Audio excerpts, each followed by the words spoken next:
Eu sou Henriqueta Tereza, do Sacramento. Venho aqui conversar um pouco sobre Covid-19 e contribuições da homeopatia em tempos de pandemia.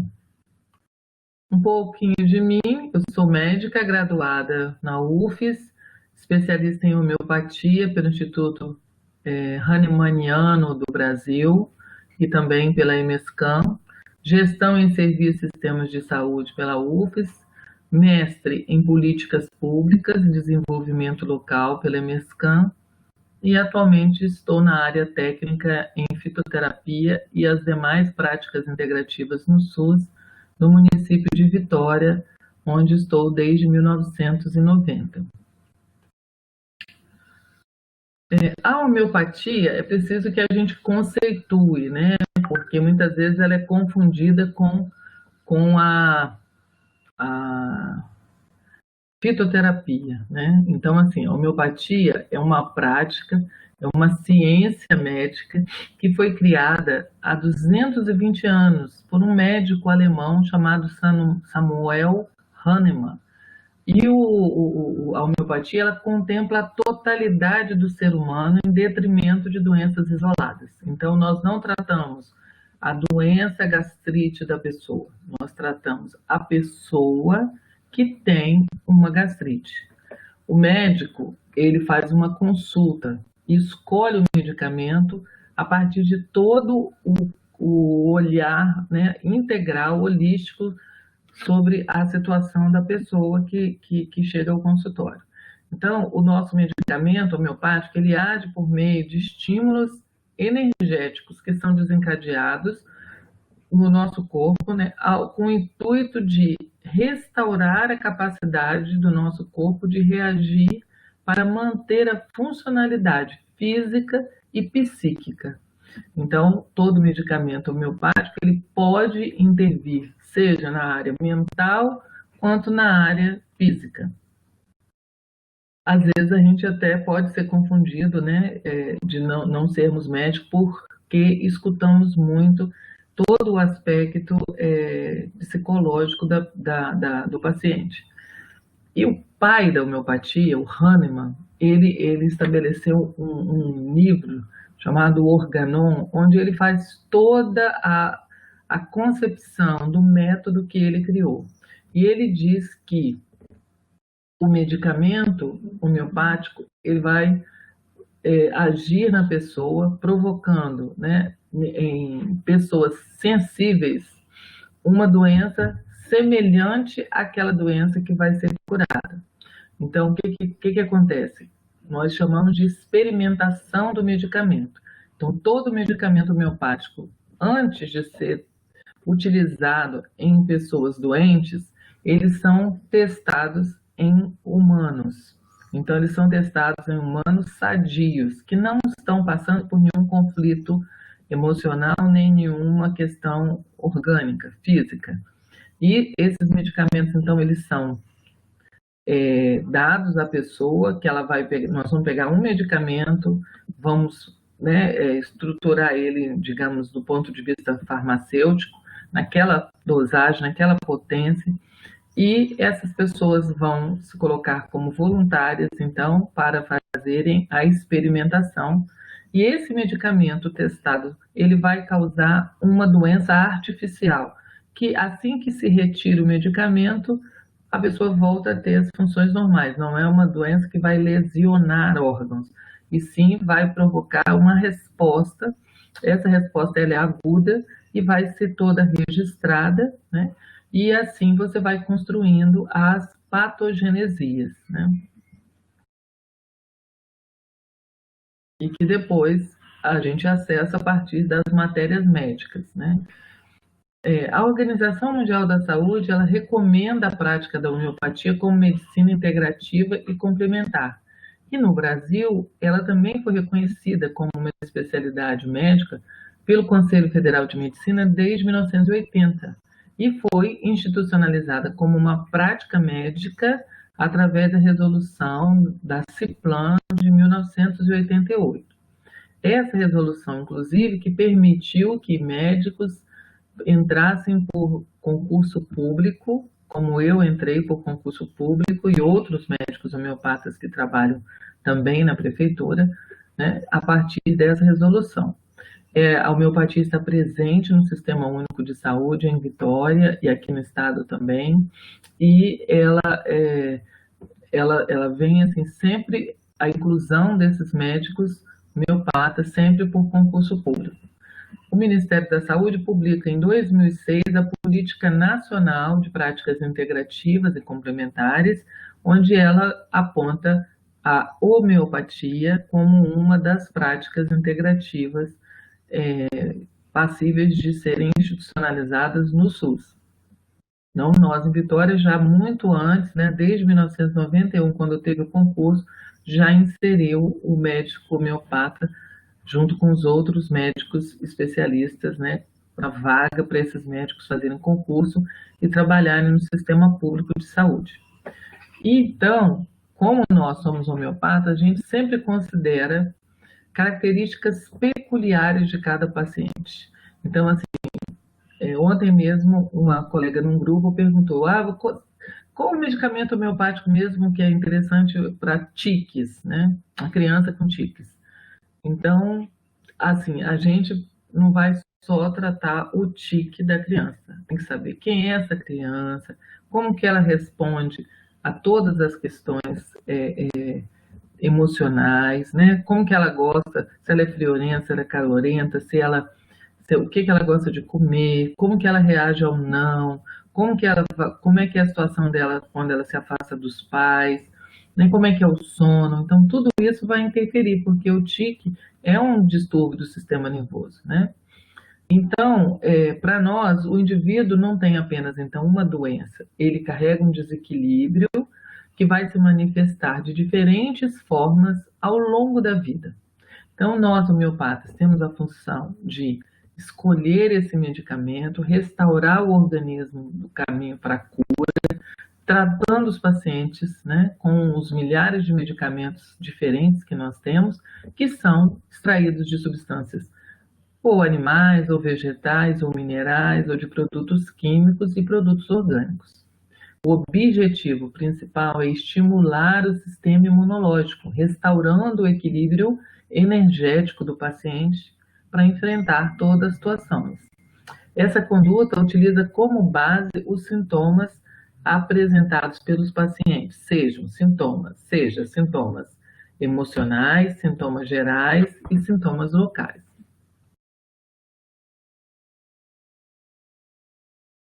Como que a homeopatia atua, né? A homeopatia, ela tem 4 princípios fundamentais. O princípio da similitude, por exemplo, a similitude, uma substância, ela somente será curativa se ela for capaz de desenvolver em indivíduos sadios os mesmos sintomas que cura no indivíduo doente.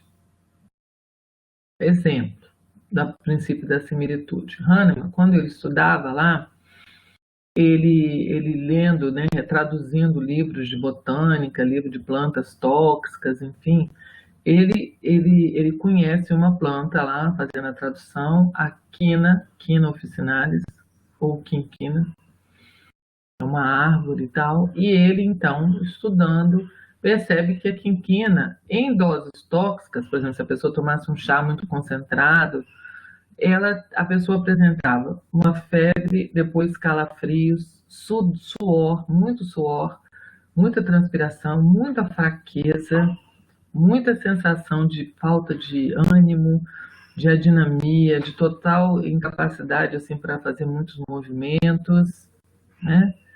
E aquela febre intermitente da malária, que dá um período de febre alta, depois de esfriamento do corpo, a pessoa sente calafrios, né?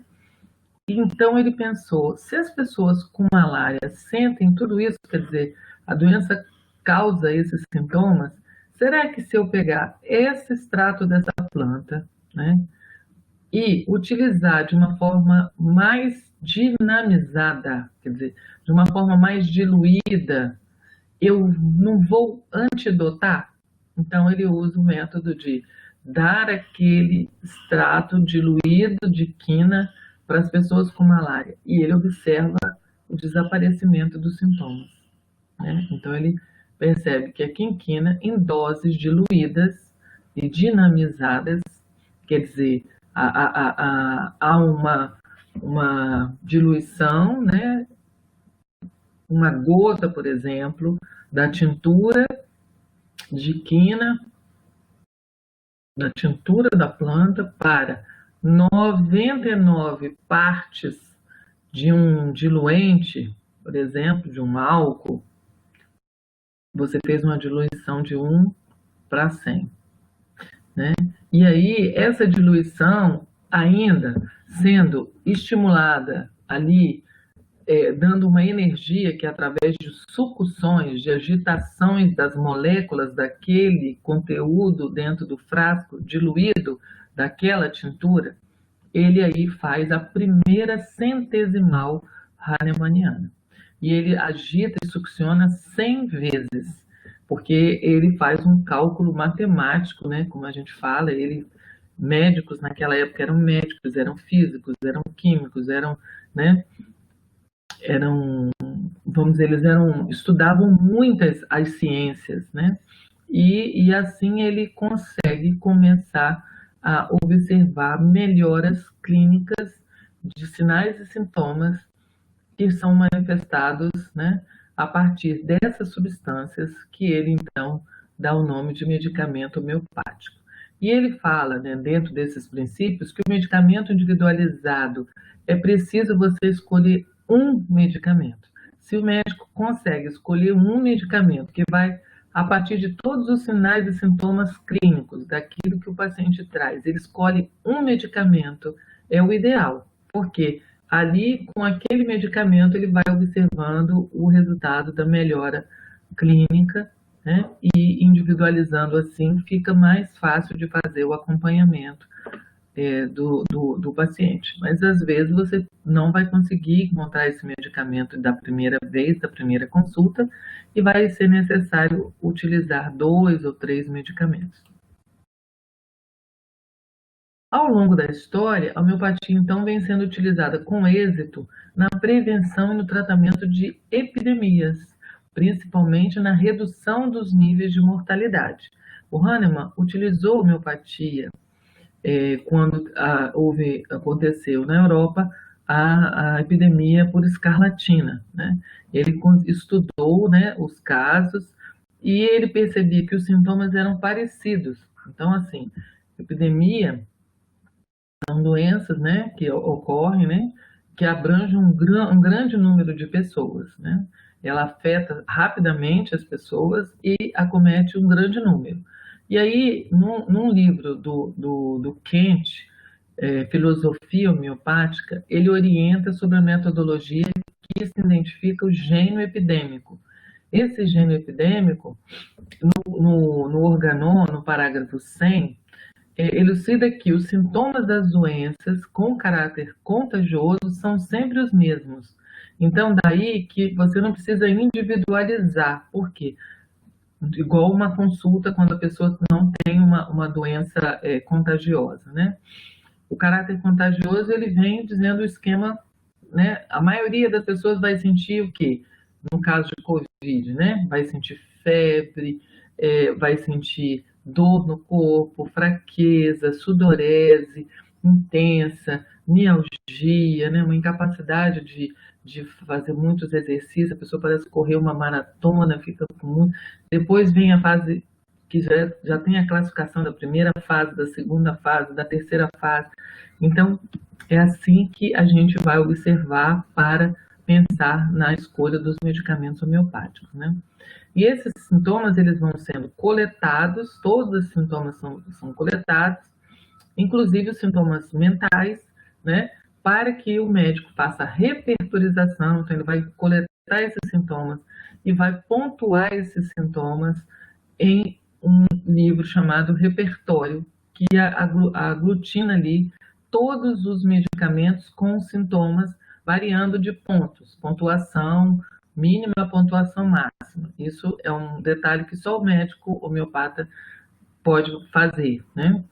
E aí ele vai chegar a um medicamento que é um grupo, né, de medicamentos, ou um só, ou um grupo pequeno de 2, 3 medicamentos, e aí esses medicamentos podem ser utilizados de forma profilática e curativa naquele quadro da epidemia.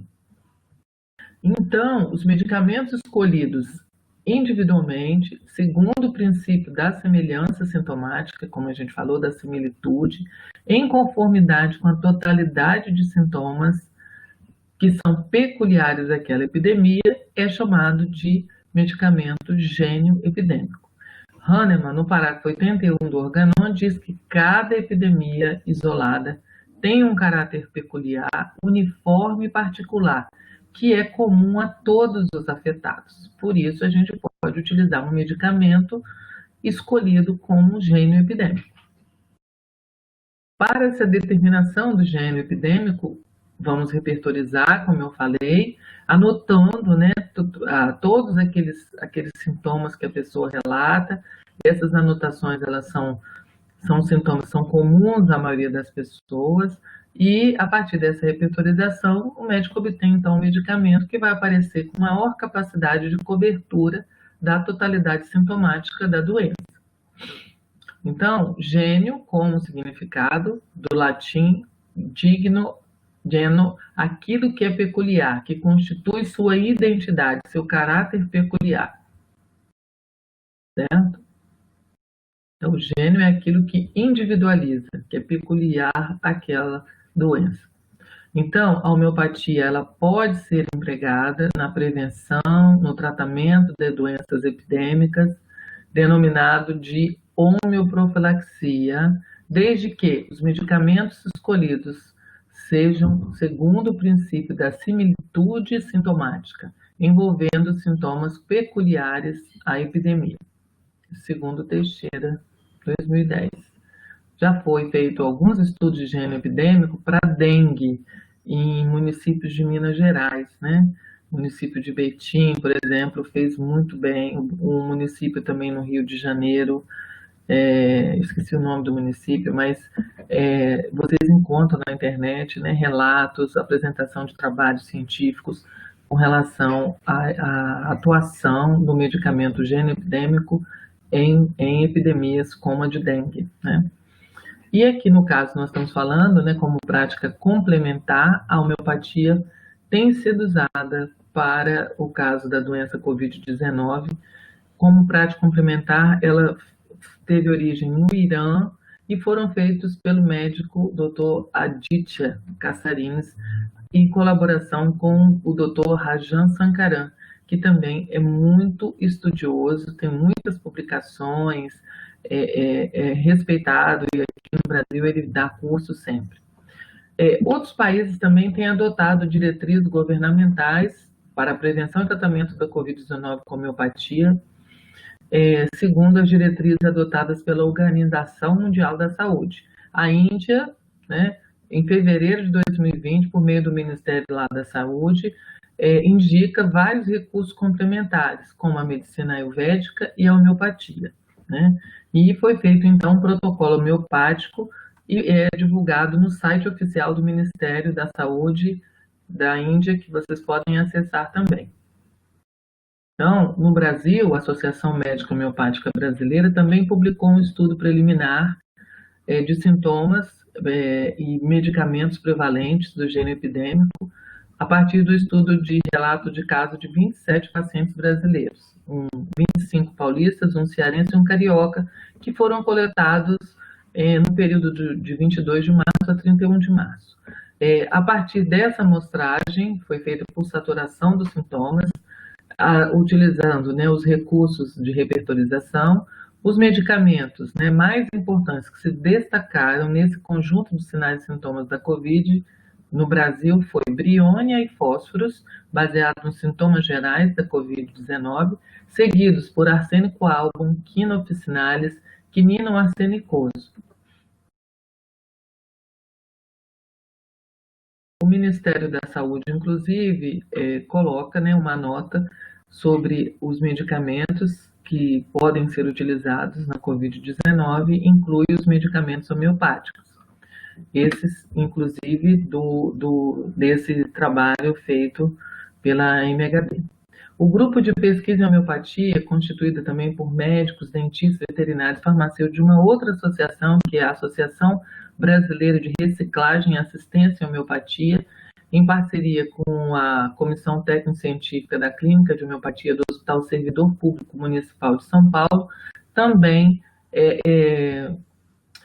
publica, né, um protocolo da pandemia Covid que pode ser acessado pelo site da ABRA.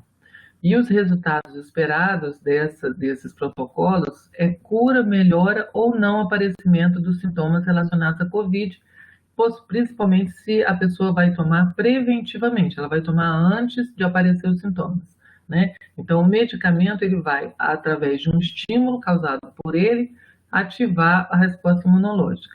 E, dessa forma, vai permitir que a gente consiga, né, uma alternativa preventiva e terapêutica no enfrentamento do novo coronavírus, como estratégia de promoção da saúde, de tratamento da doença, que possa ser usada como coadjuvante às medidas sanitárias terapêuticas. Então, as autoridades de saúde, elas podem incluir a homeopatia como uma forma complementar ou coadjuvante para o tratamento e para a prevenção, né? E outras contribuições da homeopatia em epidemias, nós temos um estudo do Covid-19 no relatório da MHB, como a gente já falou, o protocolo de pesquisa clínica do Dr. Marcos Julián Teixeira, que é professor do Departamento Científico de Homeopatia da Associação Paulista de Medicina e a Associação Paulista de Homeopatia, né? E também um outro resultado da homeopatia do médico Dr. Flávio Dantas, que é titular do Departamento de Clínica Médica da Universidade Federal de Uberlândia, né? Um protocolo para estudo observacional prospectivo. Então, assim, vários pesquisadores já estão contribuindo para mostrando que a homeopatia pode ser utilizada também em epidemias, né? Tem estudos franceses, né, que mostram, né, a Liga Médica Homeopática Internacional, né, publica um trabalho interessante sobre a epidemia. Também temos a Índia, né, produzindo material que a gente acessa pelo site do Instituto, né, de Homeopatia indiano. A homeopatia no coronavírus, né, também do Dr. Adija da Índia. Diretriz para o tratamento de epidemias, prevenção e tratamento, elaborado pelo Dr. Aldo Farias Dias, né? Homeopatia é utilizada em poucos pacientes, né, na China, mas foi publicado pelo Dr. Kalun Aron, e também o estudo de gene epidêmico para a Covid-19, que foi publicado pela Comissão Brasileira de Homeopatia para a Covid-19, coordenado pelo Dr. Carlos Leitão. Então, estudos não faltam, né, para mostrar que a homeopatia tem evidências também de melhora da condição clínica e melhora das condições físicas, né, e psíquicas. O informe diário de evidências do Covid-19 do Ministério da Saúde, como eu disse, de 8 de abril, mostra que sintomas leves de Covid, a partir do estudo preliminar, orienta o uso de medicamentos homeopáticos para casos leves. Importante frisar isso, né, que vários municípios no Brasil já ofertam tratamento homeopático da Covid-19. O estado de Santa Catarina, vários municípios, o estado de Minas Gerais, o estado de São Paulo, o estado de Mato Grosso, né, já tem trabalhos, médicos já estão utilizando no SUS, né, em várias unidades de saúde e até em PA e hospital. Então, a conclusão: o tratamento homeopático pode ser associado de forma complementar ao alopático, sem risco de qualquer interferência neste, e dessa maneira poderá auxiliar numa melhora mais eficiente e rápida, considerando também os aspectos emocionais envolvidos. Quando possível, recomenda-se a repertorização individualizada dos sintomas do paciente por um médico homeopata, que deverá acompanhar a evolução do caso, ajustando ou associando novos medicamentos, se necessário, de acordo com os sintomas apresentados. As referências, né, estão aqui. Obrigada.